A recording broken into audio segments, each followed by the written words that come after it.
Hi hello welcome to our channel. నేను మీ సరిత. ఈ రోజు నాతో పాటు ప్రముఖ జ్యోతిష వాస్తు పండితులు ప్రొఫెసర్ ముల్లపూడి సత్యనారాయణ గారు ఉన్నారు. మాట్లాడతాం. నమస్తే సార్. నమస్కారం మా సరిత. రైట్. శోభిత నాగచైతన్య ఎంగేజ్మెంట్ జరిగింది, మనకు అందరూ తెలిసిన విషయమే. అయితే ఎంగేజ్మెంట్ జరిగిన కొద్ది రోజుల సమయంలోనే ఎన్కన్వెన్షన్ కూల్చివేత జరగడం మనకు తెలిసిన విషయమే. అయితే ఈ శోభిత జాతకం బాలేదని ఇలా జరిగిందా, లేకపోతే తన ఇంట్లోకి అడుగు పెట్టిన తర్వాత ఇలా జరిగింది నష్టం అని కొంతమంది అంటున్నారు. సో దాని విషయం మీ మాటలో అంటున్నటువంటి ఆ కొంతమందికి బుద్ధి లేని వాళ్ళు అనమాట. వాళ్ళు ఎట్టి పరిస్థితుల్లో శోభిత జాతకం, షీఈ్ ఎ ఉమెన్, ఆమె బాగా చదువుకుంది, ఒక ఆర్మీ నేవల్ ఆఫీసర్ కూతురు, ఒక టీచర్ కూతురు, ఆమెకంటూ ఒక యాంకర్గా, ఒక మోడల్గా, ఒక ఫిల్మ్ హీరోయిన్గా సొంత ప్రతిభ, సొంత స్ట్రాటజీ ఉంటుంది ఆమెకి. సో నాగార్జున ఎప్పుడో 15 సంవత్సరాల క్రితం నుంచి అది కోర్టుల్లో జరుగుతోంది. అది బుద్ధి లేని ప్రభుత్వాలు చేసినాయి కాబట్టి నాగార్జున కాపాడుకుంటూ వచ్చినాయి. అవి ఇప్పుడు డేర్ అండ్ డాషింగ్ హీరో కాబట్టి రేవంత్ రెడ్డి ప్రక్షాళన చేయాలని చెప్పి హైడ్రాలో కొట్టుపడేస్తున్నాడు. కాబట్టి ఇప్పుడేదో శోభిత వచ్చిన మూలాన పోతుంది అని చెప్పడం చాలా తప్పు. ఆమె శోభిత యొక్క ఇండివిజువాలిటీని, ఇంటిగ్రిటీని, ఆమె పర్సనాలిటీని, ఆమె వ్యక్తిత్వాన్ని దెబ్బ కొట్టినట్టు అవుతుంది. అవన్నీ మూఢనమ్మకాలు ఇలాగే తయారవుతాయి. కాబట్టి నాగార్జున గారు ఎవరు తీసుకోమన్నారు ఆయన్ని? ఆ చెరువు FTL లెవెల్లో ఉన్న ల్యాండ్ని ఎవరు తీసుకోమన్నారు? సో తీసుకుని ఏమైనా ప్రజాసేవ చేస్తున్నారా? ఇప్పుడు అక్కడ ఫంక్షన్స్ హై పేమెంట్లు తీసుకోవట్లేదా? సో ఇంతవరకు ఉపయోగించుకున్నారు 20 సంవత్సరాల నుంచి. ఒక సినిమా హీరో అయినంత మాత్రాన వదిలేయాలా? సో ఇలాంటివన్నీ నాన్ సెన్స్ ఇవన్నీ.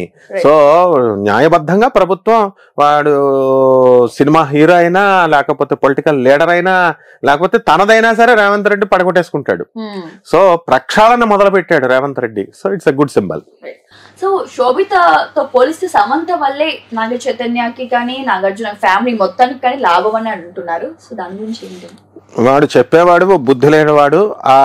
ఇంకా బుద్ధి లేనటువంటి వాళ్ళు కొంతమంది ఫాలోవర్స్ తయారవుతారనమాట. నాకు వద్దు మర్రో అని వెళ్ళిపోయిన ఆమె, నాకు వద్దు మర్రో అని వీళ్ళు వదులుచుకున్న వాళ్ళు మళ్ళీ ఆమెతో పోల్చడం ఏంటి? యూజ్లెస్ ఫెలోస్ ఈ ప్రజలు. కాబట్టి సమంత ఇండివిజువల్గా నాకు కాదు అనుకుంది, వెళ్ళిపోయింది. ఆమె కెరీర్ నా బిల్డప్ చేసుకుంటూ వెళ్ళిపోతుంది. అండ్ గతాన్ని తవ్వుకుంటూ వాళ్ళుంటే బాగును, వీళ్ళుంటే బాగును అని అనడం సబబు కాదు. అండ్ న్యూ ఎంట్రీ శోభిత. సమంత మీద అభిమానం ఉన్న వాళ్ళైతే వాళ్ళందరూ కూడా ఇప్పుడు చెప్పేటటువంటి సానుభూతి చూపించేటటువంటి వాళ్ళంతా కూడా నాగార్జున ఇంటికి వెళ్ళి అడగొచ్చు కదా. అప్పుడు ఆ రోజున నాగార్జున ఒప్పించవచ్చు కదా, అమలను ఒప్పించవచ్చు కదా. అవి చేయరు. కాబట్టి ఇలాంటివన్నీ దొంగ సానుభూతులు ప్రకటిస్తూ ఉంటారు. సో సమంతకే లేదు బాధ, శోభితకే లేదు బాధ, వీళ్ళకెందుకు?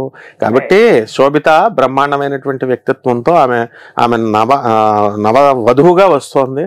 వాళ్ళకి ఫ్యామిలీ రిలేషన్స్ ఏర్పడ్డాయి, చేసుకుంటారు. కాబట్టి అలాంటిదేమీ లేదు. శోభితతో నాగ చైతన్య యొక్క జీవితం బ్రహ్మాండంగా ఉంటుంది. She starts a new life and we wish all to have a happy married life. Naga Chaitanya గారి జాతకం ప్రకారంగా మళ్ళీ విడాకులు తీసుకుంటారని వార్తలు వస్తున్నాయి. దాని గురించి మీరేమంటారు? అదంతా నాన్ సెన్స్. నాగచైతన్య ఎవరికైనా సరే ఒకసారి అవుతుందన్నమాట. కాబట్టి నాగచైతన్య జాతకం పరిశీలించినటువంటి వాడిని కాబట్టి నేను చెప్తున్నాను, ఒక్కసారే ఇది. ఇప్పుడు శోభితతో జరిగినటువంటి వివాహం బ్రహ్మాండంగా ఉంటుంది. ఆమె చక్కగా కాపురం చేసుకుంటుంది, చక్కగా పిల్లల్ని కూడా కంటుంది అనమాట. సో అసలు శోభితతో జాతకాన్ని తీసుకున్నప్పుడే వాళ్ళు ధనుస్సు రాశి కింద మార్చేసి షష్టాష్టకం కింద చెప్పడం జరిగింది కొంతమంది జ్యోతిష్కులు. యాక్చువల్గా ఆమె స్కూల్ రికార్డ్స్ వాళ్ళకి తెలీదు, ఆమె డేట్ ఆఫ్ బర్త్ సర్టిఫికేట్ వాళ్ళకి తెలీదు.